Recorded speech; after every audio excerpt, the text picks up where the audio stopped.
दुनिया का दूसरा सबसे बड़ा कंट्री इस वक्त कोलैप्स कर रहा है। हजारों लोग कनाडा छोड़कर जा रहे हैं। इन्फ्लेशन, महंगाई पिछले 40 सालों का रिकॉर्ड तोड़ चुकी है। And on top of this सिर्फ जुलाई के महीने में करीबन 7,000 लोग अनएम्प्लॉयड हो गए। कनाडा की सड़कों पर नशा खुले आम बिक रहा है। वायलेंस और क्राइम रेट पिछले 30 सालों में सबसे ज्यादा है और पिछले 2 सालों में तो ये बहुत ही तेजी से बढ़ा है। कनाडा में घर रेंट करना और खरीदना करीबन 70% पॉपुलेशन के लिए इम्पॉसिबल हो चुका है। पिछले 10 सालों में कनाडा में होमलेसनेस मतलब जिन लोगों के पास रहने को कोई घर नहीं, उनकी परसेंटेज ऑलमोस्ट डबल हो गई है। The second best country in the world, जिसकी इमिग्रेशन लेने के लिए हमारे लोग लाइंस में लगे हुए हैं, आज इस हाल में कैसे पहुंचा? इसका जवाब वो 4 रीजंस हैं जो हम आज सच ये है कि इस वीडियो में डिस्कस करने वाले हैं। तो वीडियो को ध्यान से एंड तक जरूर सुने।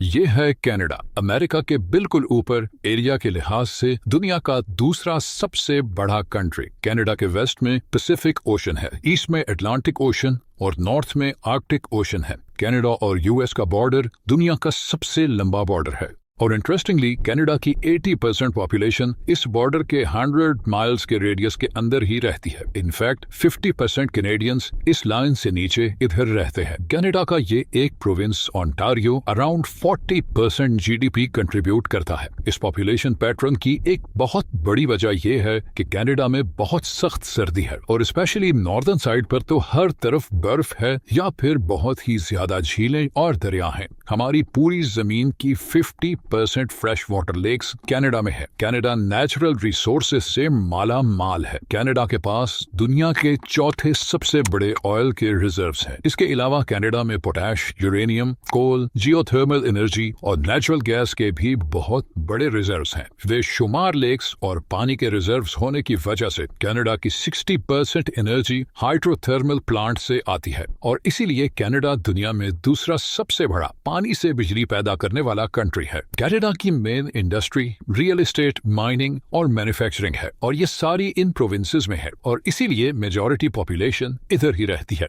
इतनी जबरदस्त कंडीशंस होने के बावजूद पिछले कुछ सालों में कनाडा का ग्राफ बहुत तेजी से नीचे की तरफ जा रहा है। 2021 में सिर्फ 45% इमिग्रेंट्स कैनेडियन नेशनल बने। ये वो लोग थे जो 10 साल पहले 2011 में कनाडा आए थे। इस रेशो को अगर 20 साल पहले से कंपेयर करें तो 2001 में 75% इमिग्रेंट्स कैनेडियन नेशनल बने थे। इसका मतलब ये है कि बहुत से लोग जो अब कनाडा आ रहे हैं वो लॉन्ग टर्म में कनाडा में नहीं रुकना चाहते। एक रीसेंट सर्वे के अकॉर्डिंग 2018 के बाद आने वाले 20% इमिग्रेंट्स कनाडा को छोड़ने के बारे में सोच रहे हैं। ये बहुत ही परेशानी वाली बात है, बिकॉज जब किसी भी कंट्री के इमिग्रेंट्स उसको छोड़कर जाने लगे या वो उसकी नेशनैलिटी लेने में इंटरेस्टेड ना हो तो ये बहुत ही डेंजरस साइन होता है। और इस क्राइसिस की सबसे पहली और सबसे बड़ी वजह है कॉस्ट ऑफ लिविंग। ये कलर्ड सर्कल आपको दिखा रहा है कि पिछले 10 सालों में कनाडा में घरों की प्राइसेस में कितना चेंज आया है। 2008 के बाद से हाउसिंग प्राइसेस ऑलमोस्ट डबल हो गई हैं। एक बहुत ही फेमस कैनेडियन व्लॉगर के अकॉर्डिंग कनाडा के शहर वाटरलू में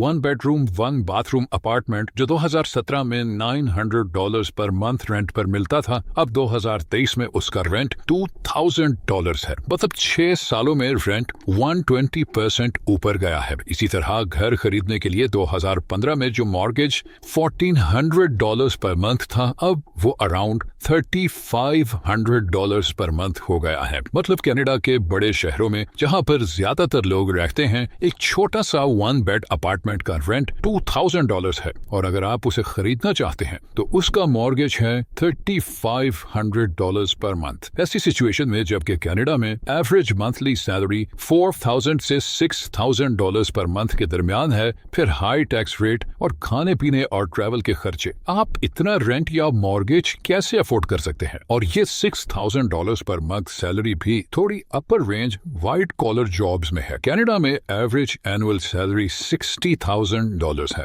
मतलब $5,000 पर मंथ। इसीलिए एक रीसेंट सर्वे में ये फाइंडिंग सामने आई हैं कि 63% कैनेडियंस के पास अपना घर नहीं है और उन्होंने लिटरली इस आइडिया को भी गिव अप कर दिया है कि अब वो कभी अपना घर नहीं ले सकेंगे। और इसकी वजह यह है कि लेट्स से अगर आपकी एनुअल सैलरी $60,000 है तो आफ्टर टैक्स ये अराउंड $50,000 रह जाएगी। और अगर आप मेन सिटीज जैसे कि टोरंटो, वैंकूवर या वाटरलू में रहते हैं तो आराम से 20 से $25,000 का आपका एनुअल रेंट होगा। इसमें फिर लेट्स से $5,000 खाने का खर्चा जो कि मिनिमम है, फिर कार इंश्योरेंस, फिर मेडिकल इंश्योरेंस और फिर कभी कभार शॉपिंग, स्पेशली गर्म कपड़ों की, बिकॉज बहुत सख्त ठंड होती है कनाडा में। तो एंड में आपके पास इतने पैसे नहीं बचते हैं कि आप इन बड़े शहरों में कोई एवरेज सा घर ले सके। आपको कम से कम 10 से 15 साल लगेंगे कि आप इतना पैसा इकट्ठा कर सकें कि अपना खुद का एक एवरेज सा घर ले सके। तो ये बढ़ती हुई हाउसिंग प्राइसेस तो पहली रीजन है जिसकी वजह से लोगों के लिए कनाडा में रहना मुश्किल होता जा रहा है, स्पेशली वो लोग जो 2019 के बाद कनाडा में आए हैं। दूसरी रीजन है स्लो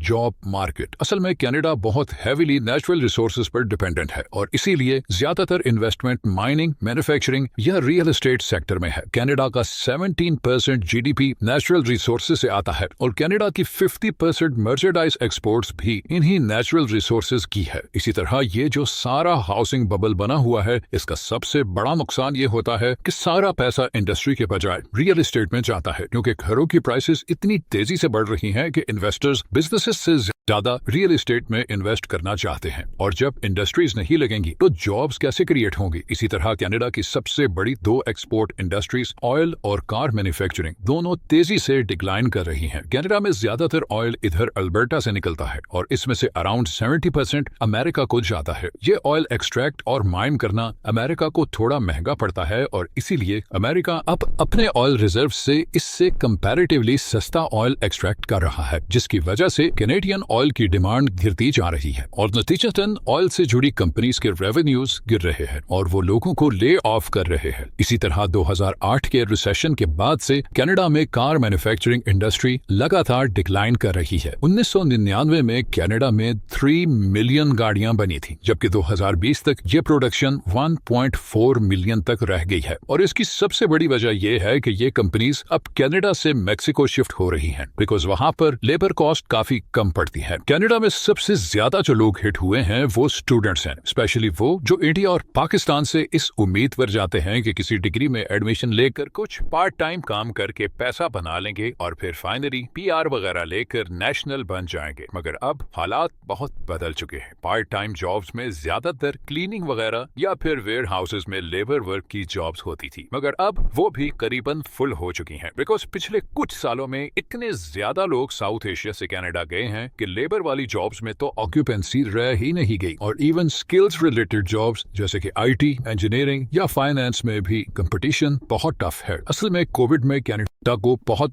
बड़ी हिट पड़ी थी, जिसकी वजह से बहुत ज्यादा बिजनेसेस शट डाउन हो गए और फिर अगले ही साल रशिया यूक्रेन वॉर शुरू हो गई, जिससे एक ग्लोबल रिसेशन आ गया। And on top of this, इस सारे अरसे में स्पेशली एशिया से लाखों इमिग्रेंट्स और स्टूडेंट्स कनाडा में कैरियर बनाने के लिए आए। तो अब सिचुएशन ये है कि लोगों की ओवर सप्लाई है और काम कोई है ही नहीं। आपके लिए बेस्ट यही है कि अगर आपने कनाडा जाना है तो आपके पास कोई ऐसा एक्सेप्शनल स्किल होना चाहिए जो वहां पर बहुत ही कम लोगों के पास है, क्योंकि पिछले एक साल में 2021 से 2022 के दरमियान जितने लोग कनाडा आए उतने लोग पिछले 20 सालों में किसी एक साल में कनाडा नहीं आए। तो इन शॉर्ट लोग बहुत ज्यादा हैं और जॉब्स बहुत थोड़ी। तीसरी वजह जो कनाडा को लेस डिजायरेबल बना रही है वो है बढ़ता हुआ वायलेंस। 2020 के बाद से कनाडा में आर्म्ड रॉबरी और मर्डर के केसेस बहुत ज्यादा रिपोर्ट हुए हैं। बहुत सी कैनेडियन न्यूज एजेंसीज के मुताबिक ऐसे वायलेंट क्राइम्स आज तक कनाडा में कभी देखने में नहीं आए और इन सब में जो सबसे खतरनाक चीज है वो है अनप्रोवोक्ड रैंडम अटैक्स। कोविड के बाद से कनाडा में आम शहरियों पर बगैर किसी वजह के अटैक्स बहुत आम हो गए हैं। आप स्ट्रीट में जा रहे होंगे और सडनली कोई आपके जिस्म में चाकू मार देगा या धक्का दे देगा या पंच करके भाग जाएगा। 2021 में सिर्फ वैनकूवर में करीबन 1700 लोगों पर ऐसे अटैक्स हुए। क्राइम एक्सपर्ट्स के मुताबिक इन अटैक्स की बड़ी वजह मेंटल इलनेस है। कोविड के बाद से अनएम्प्लॉयमेंट, इन्फ्लेशन और सख्त टैक्सेशन लॉज की वजह से बहुत से लोग मेंटली अफेक्ट हुए हैं और वो फ्रस्ट्रेशन में फिर ऐसी हरकतें कर रहे हैं। अनफॉर्चुनेटली ज्यादातर विक्टिम्स एशियंस थे जिन पे ये अटैक्स हुए। सो हो सकता है कि रेसिज्म का भी कोई एलिमेंट हो, बट ओवरऑल अगर आप किसी भी ऐसे जानने वाले से पूछें जो बहुत साल से कनाडा में रह रहा है तो वो आपको ये चीज कंफर्म करेगा कि रिसेंटली वायलेंस और क्राइम रेट काफी बढ़ गया है। और आखिरी चीज जिसने कनाडा की रेपुटेशन को काफी डैमेज किया है वो है हेल्थ केयर सिस्टम। कैनेडियंस को सबसे ज्यादा प्राइड अपने हेल्थ केयर सिस्टम पे था, बट अब वो भी बुरी तरह अफेक्ट हुआ है, स्पेशली आफ्टर कोविड। बहुत से कैनेडियन लॉगर्स ने इस इशू को रेज किया है कि 2019 से पहले आप किसी भी वक्त क्लिनिक में जा सकते थे और आपको उसी दिन डॉक्टर की अपॉइंटमेंट मिल जाती थी, मगर अब लोगों को कई हफ्ते और इवन महीने इंतजार करना पड़ता है। इस वक्त कनाडा में average weight time 20 to 27 weeks चल रहा है। मतलब आपको कोई भी बीमारी है तो नेशनल हेल्थ सर्विस में आपका नंबर ऑन एवरेज 4 महीने बाद आएगा। अगर आपको कोई सीरियस बीमारी है तो आपको इमरजेंसी में जाना पड़ेगा, मगर उधर भी प्रायोरिटी की बेसिस पे एडमिशन होता है। फॉर एग्जांपल हार्ट अटैक या एक्सीडेंट्स वगैरह के पेशेंट्स प्रायोरिटी पे होते हैं, जबकि बाकियों को ऑन होल्ड कर दिया जाता है। इसी तरह कैंसर स्क्रीनिंग को भी कम प्रायोरिटी पे रखा गया है, जिससे लोगों में लेट कैंसर डायग्नोसिस का खतरा बहुत बढ़ गया है। So all in all Canada अब वो वाला कनाडा नहीं जिसके बारे में हम सुनते आए हैं। थिंग्स हैव चेंज्ड और कनाडा के केस में they have changed for the worse. इस सब की कसूरवार जस्टिन ट्रूडो की हुकूमत है या नहीं, आपको इस पर बहुत सी डिफरेंट ओपिनियंस मिलेंगी, बट एक चीज तो फॉर श्योर है कि कैनेडियन प्राइम मिनिस्टर की अप्रूवल रेटिंग इस वक्त लोएस्ट है और 2025 के इलेक्शंस में उनको बहुत टफ टाइम मिलने वाला है। आपको काफी डिफरेंट ओपिनियंस मिलेंगी। कई पाकिस्तानी और इंडियंस कनाडा में बढ़ती हुई महंगाई से काफी नाखुश हैं और खास तौर पर जिनको व्हाइट कॉलर जॉब्स नहीं मिली वो बड़ी मुश्किल से गुजारा कर रहे हैं। आप लोग कनाडा की सिचुएशन के बारे में क्या जानते हैं और जो कुछ इस वीडियो में बताया गया है उससे कितना एग्री करते हैं, नीचे कमेंट्स में जरूर शेयर करें।